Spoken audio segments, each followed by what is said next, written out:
Welcome back to Introduction to Machine Learning. I'm Ludwig Botmann, and in this video I will tell you about k-nearest neighbors.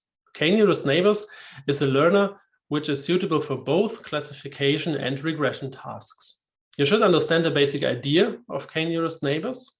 You should understand that k-nearest neighbors is a non-parametric local model, and you will get to know some distance measures which we need for defining k-nearest neighbors. K-nearest neighbor is a machine learning algorithm or a learner in our nomenclature, which can be used for regression and classification tasks. The basic idea is to generate similar predictions for X to its K closest neighbors. So if we speak about closeness, then obviously we have to define what closeness means. And for this closeness definition, we will define a distance or a similarity measure. So the basic idea can be seen in the figure at the bottom of the slide. So we have a new value X here in the middle at 0, 0.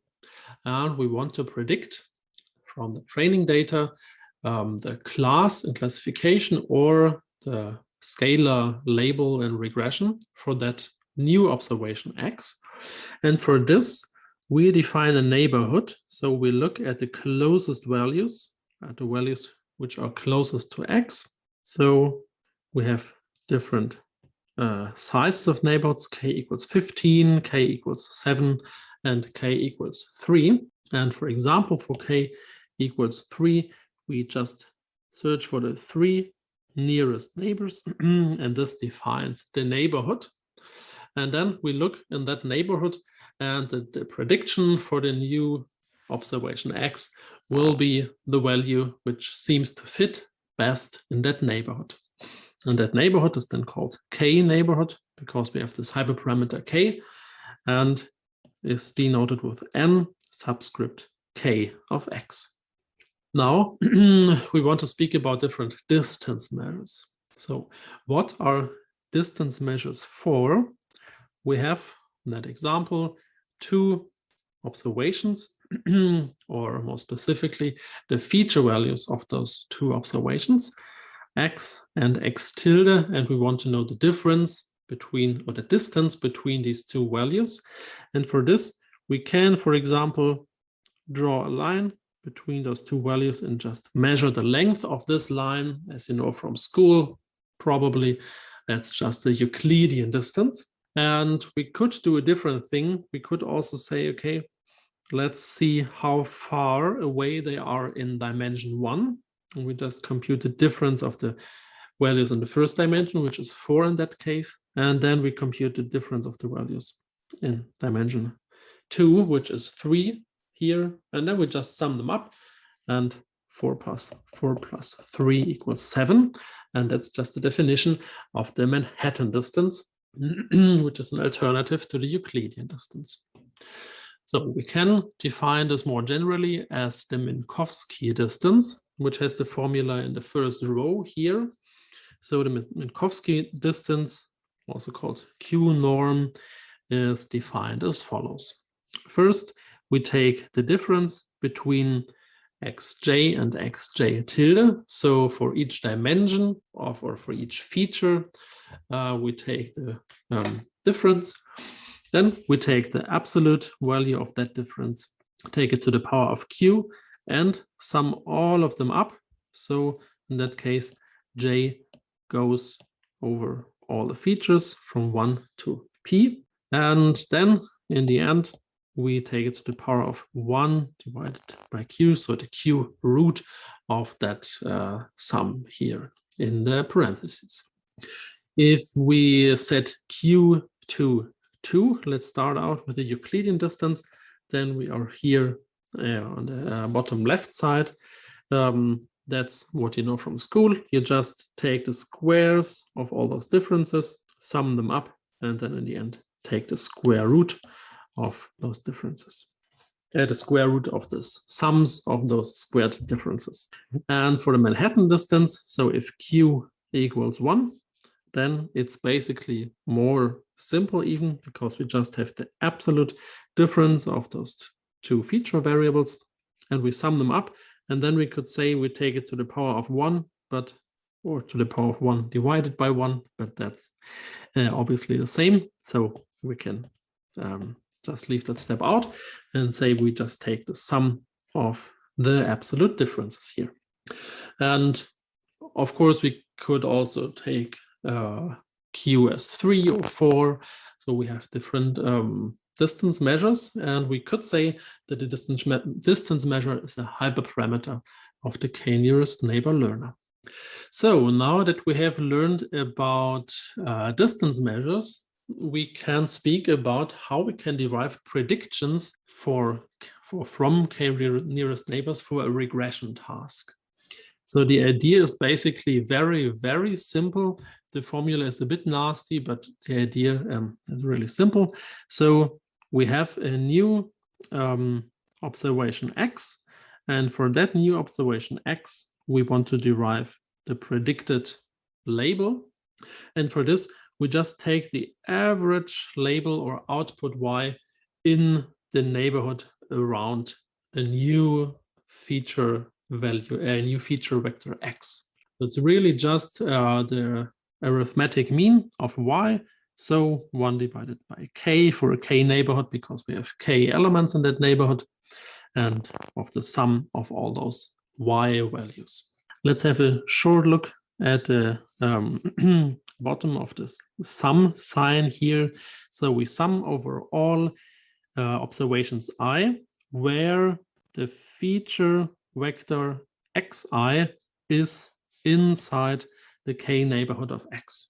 So we take all the neighbors of X and take the arithmetic mean of the labels.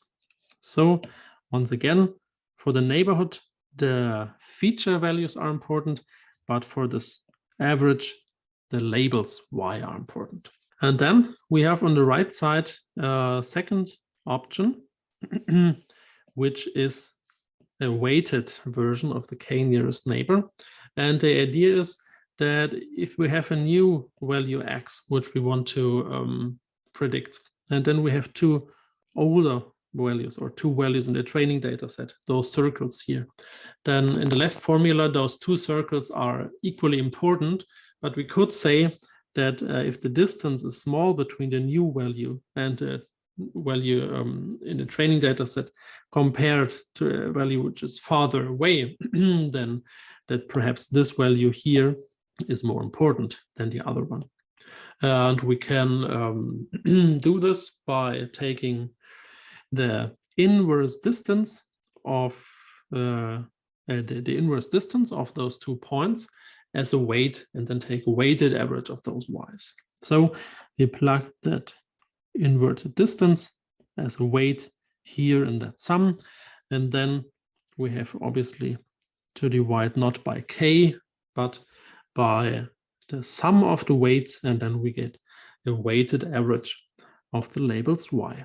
And once again, the basic idea for this weighting is that perhaps values which are closer to the new observation are more important than those which are further away.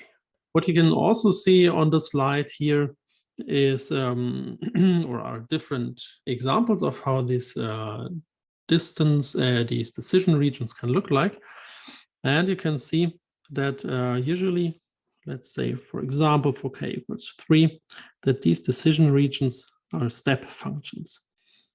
So these are step functions if we have a non-weighted version of the k nearest neighbors, because all values in this area here, I just made a sketch of, has the same neighborhood, and that is 3 points, and exactly that one here, that one, and that one, and in the whole area here, all those values have the same neighborhood. And if we have the same neighborhood and a non-weighted average, then it's the same prediction f hat, which you can see here in this grayscale. So let's move on to classification. In classification, the label y is categorical. We have G groups. Here In that case, we have an example of the iris data set where we have 3 groups, so G equals 3. We have the groups setosa, versicolor, and virginica. And the basic idea of k-nearest neighbors is more or less the same than for regression. So we look again in the neighborhood of X, which you can see here in that figure. So X has sepal length 6.4 and sepal width 3.0, and the k equals 3 neighborhood of this new value is exactly that blue circle. So we have 3 observations in that neighborhood. And the only question remaining is, how can we gather these 3 labels, 2 times virginica and 1 times versicolor, into one unique predicted label? And the most intuitive way would be to just count how many times the different classes appear in the neighborhood, and exactly this is done. So we just take this formula here, the argmax over L, which goes over the 3 classes, and then the argmax of the sum of these indicator functions if the class L is the true label of yi or not. And yeah, that's just a formula which sums up those indicator functions and basically counts how many times the different classes appear in the neighborhood. And then the class which appears most often is the final prediction H hat. Let's clean a bit and move on to the estimation of the posterior probabilities. This is more or less the same than in the regression context, the prediction of the regression. So we have a weighted sum, or just a sum divided by the number of elements of the sum, and we just sum over those indicator functions. And I think you can see on the example at the bottom what happens here. So we have 0 setosas, so we have 0 divided by 3, we have 1 versicolor, so 1 divided by 3, and 2 virginicas in that neighborhood, so 2 divided by 3, and the resulting posterior probabilities are 0, 33%, and 67%. So in the end, we can also do the estimation of the posterior probabilities, and then with some thresholding, get a class H hat. So if we just say we take the class with the highest posterior probability, then we get again virginica as predicted for this new observation.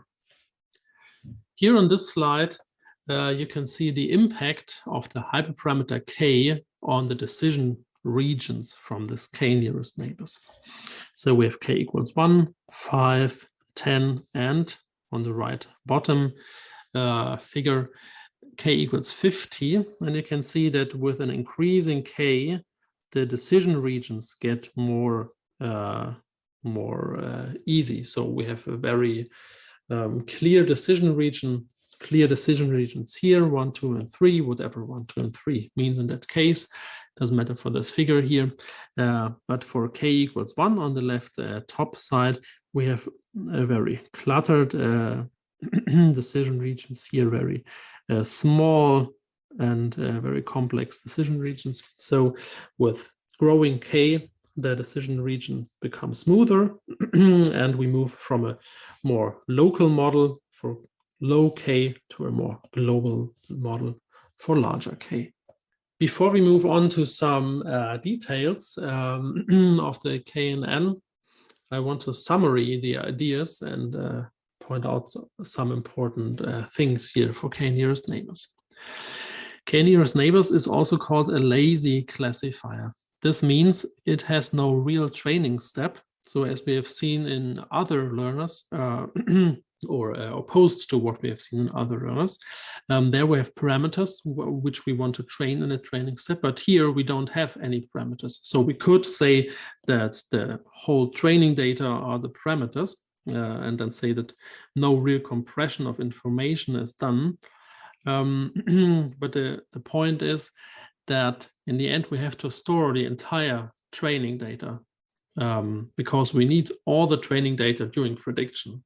So for most of the other learners we see in Introduction to Machine Learning, we have some compression of information. And usually we have some parameters which are learned in a training step. For kNN, we don't have this. So if the number of training points grows, then we can say the number of parameter grow as well. So it's more a philosophical question if we want to call the training data parameters. But if we do this, then the number of parameters grows. And that's the point where we say that kNN is a non-parametric model because the number of parameters isn't fixed with growing number of training data points. kNN is not based on any distributional assumption or any functional assumption. So in theory, it can model data situations of arbitrary complexity, but that means, on the other hand, that with a small k, we have a rather less stable, less smooth, and more wiggly classifier or learner, and that the decision boundaries become more wiggly as well. The accuracy of kNN can be severely degraded by the presence of noisy or irrelevant features, or when the feature scales are not consistent with their importance. We will have a look into that right now. Let me speak now about standardization and weights. Features in kNN are usually standardized or normalized, and the reason is the following. So if two features have values on a very different range, for example, if you're measuring the size of a person in meters or centimeters, then most distances would place a higher importance on the one with a larger range, leading to an imbalanced influence of that feature.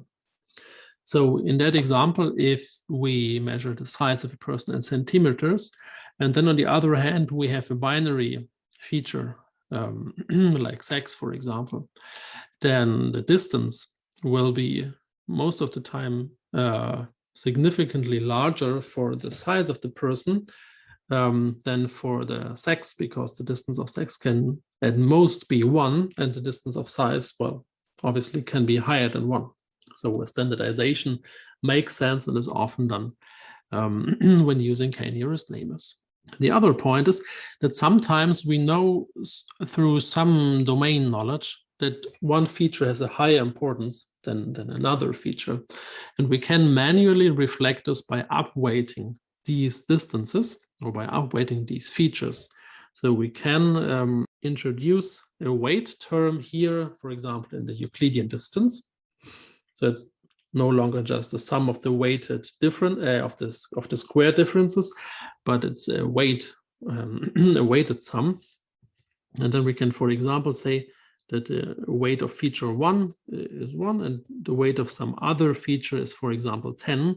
And this would result in an upweighting of this feature 2, and consequently in a downweighting of feature 1. So we can either specify this via domain knowledge, but we could, on the other hand, also opt to learn these weights in a data-driven manner. So we could do this by hyperparameter tuning, but since this is rather inconvenient, we could also use Gaussian processes, which handle this much better. So as a last point for this chunk on k-nearest neighbors, I want to introduce the Gower distance. The Gower distance is, well, as the name says, a distance measure, and it's defined as a weighted mean of univariate distances in a jth feature. The benefit of this Gower distance, or the defining feature of this Gower distance, is that it can handle categorical variables, it can handle missing values, and it can handle features with different ranges. You will see in a minute why or how. So the definition of the Gower distance is as follows. We have a weighted mean of some distances here. And the weights are these deltas. So in the end, we have to divide by the sum of those weights. And let's talk first about this delta here. So delta xj tilde is either 0 or 1. And it's 0 if the value is missing in at least one observation. And then consequently in the denominator, it's also a 0 in that sum. Or it's also 0 when the feature is asymmetric binary. So if one category is more important than the other, if 1 is more important than 0, and both values are 0, then it's 0 is 1, and otherwise, if both zeros are 0, sorry, and otherwise it is 1. So on the next slide, we will have an example which should make these things clearer. And on the other hand, we have the distance d of feature j and observations x and x tilde. So for nominal or categorical features, it's 0 if both values are equal and 1 if they are not equal. And for integers and real values, it's just the absolute difference divided by the range. So how does this look like? So we have xj minus xj tilde, absolute value of that difference. And we divide by the range, so we divide by max of x minus min of x. And the idea here is this leads to something which is between 0 and 1. So we have for integer and reals the same range then in the end than for nominals, because nominals can also be 0 or 1, so nothing in between, but at least the range is the same. And then we have it on equal scales and can compare them better. So if you look at this example here, we have two features. The first feature is the sex of 3 persons, and the second feature is the salary.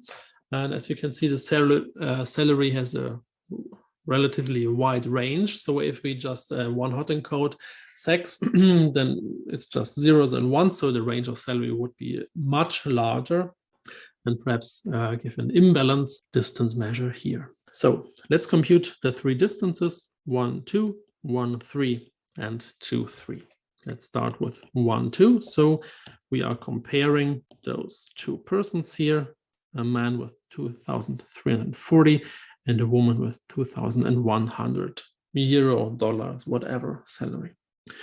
So the first point is that the sex is unequal. So delta is 1 and the D GOWER is also 1. And then we have the salary. So because we have a numerical feature, delta is 1 as well. And then we have the absolute difference between those 2 salaries, 2,340 and 2,100 divided by the range. So 2,680 is the max and 2,100 is the min in that data set. And then we divide by the sum of the delta. And then we can compute that, and the result is 0.7.